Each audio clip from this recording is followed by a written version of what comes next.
Well, hello there, Rocky Hill Community Church. Christopher Scott here. I wanted to show you how I mark up my Bible as I study through a book of the Bible.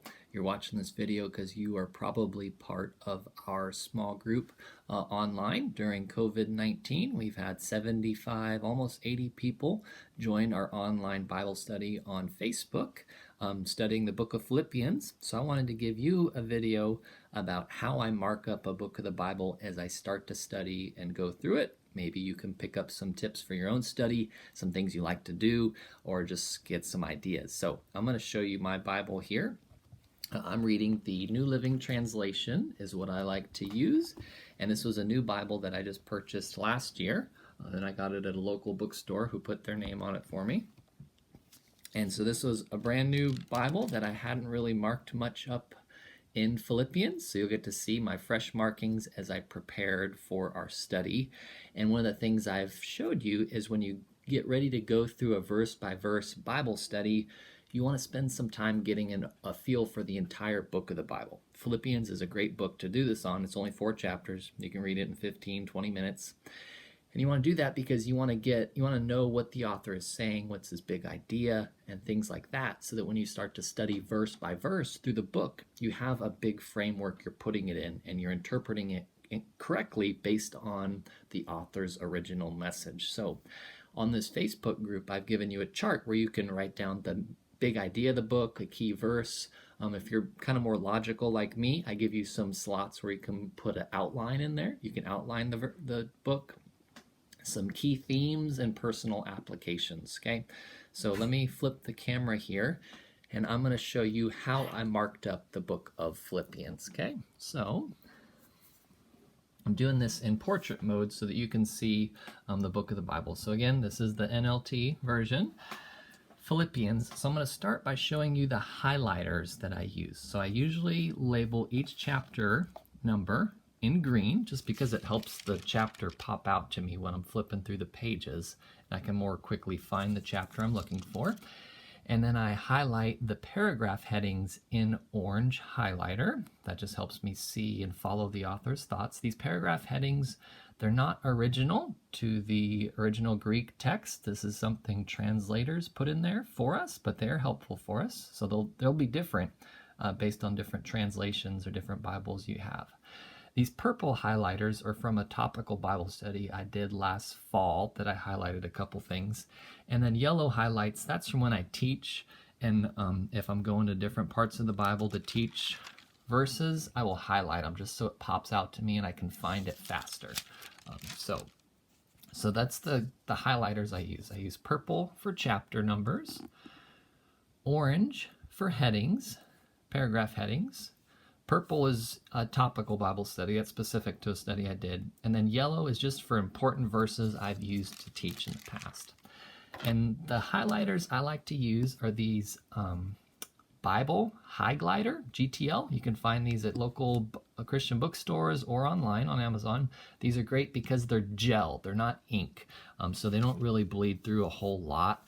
And they're also really reliable. Just don't leave it in your car and let them get hot because it will melt everywhere on everything.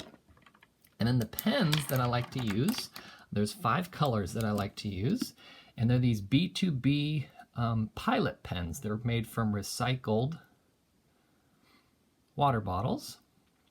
I use the 1.0 size, which is a good one for Bible reading, and I use 5 colors: black, red, blue, green, and purple. So let me explain to you how I use these different colors.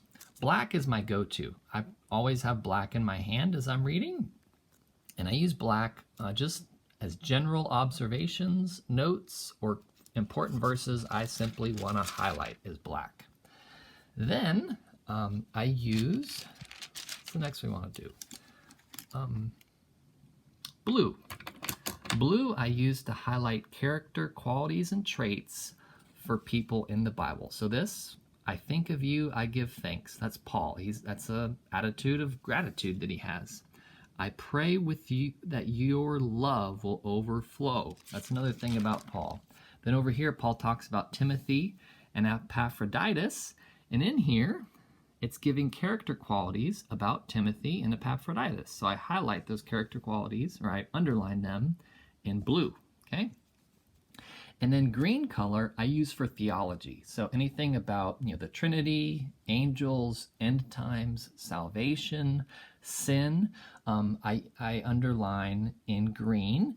And as you read the Bible, you might not have as much green as me because I went to seminary and I was taught in systematic theology. There's I think 6 or 7 different systematic theology classes I had to take. So as I read the Bible, certain theological topics kind of pop out to me that you might not really pay attention to or see.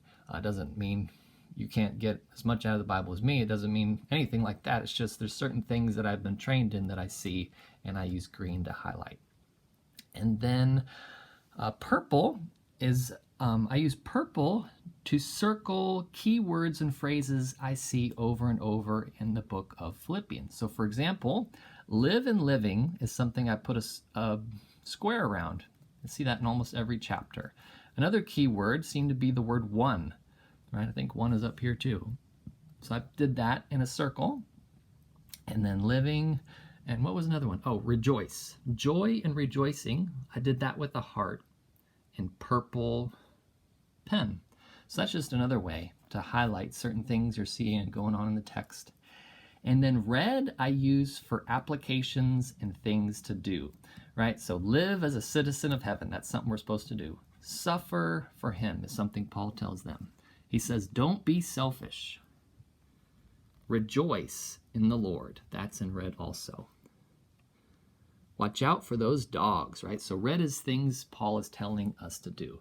So as you can see, just as a quick glance, after I've read through and marked it up several times, these colors pop out automatically, and you can see what the book is about before you even really start to read the words a whole lot. So that's something helpful for you, I hope, to see how to mark the Bible. Those are the colors I use and the highlighters. Whatever works for you, I hope you find something that fits your personality and your style, and that will help you get a lot out of the Bible as you start to study this magnificent book, maybe Philippians with us or another study. Thanks for watching. Hope to catch you again on another video. If you haven't already subscribed to the Rocky Hill Church channel, I hope you can subscribe and we can stay updated on future videos. Thanks, and hope to see you soon.